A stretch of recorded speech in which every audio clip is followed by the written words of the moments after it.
INingizimu Afrika yilona kuphela izwe emhlabeni elisakumisile ukuthengiswa kogwayi ngenxa ye-COVID-19. Ummeli we-BATSA utshele inkantolo ukuthi ukuvalwa kokuthengiswa kogwayi kucindezela ilungelo labantu lokuzithathela bona izinqumo kanye nelalabo abahweba ngogwayi. They are not prohibited in law by Regulation 45, the farmers, from selling their raw tobacco.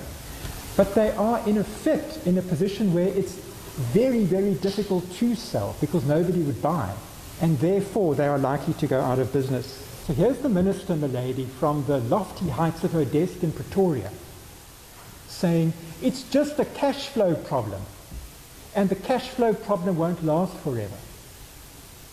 Well, milady, tell that to Mr. Tembe, tell that to Mr. Roos, who say, I can't sell my tobacco, so I can't buy the rotational crops. And I can't get a bank loan, so I'm going to go out of business. uKrokhel uqhube wathi udokotela uNkosazana Dlamini Zuma kumele abe nobufakazi obuphathekayo bokuthi uma abantu beyeka ukubhema ugwayi lokho kuzonciphisa isibalo sabantu abahaqwa yileli gciwane. Kanti ummeli wombuso yena utshele inkantolo ukuthi ungqongqoshe wezokubusa ngokubambisana nezindaba zomdabu khathi evala ukuthengiswa kogwayi wayazi kahle kamhlophe ukuthi lokhu kuzoba namthelela muni empilweni yabantu.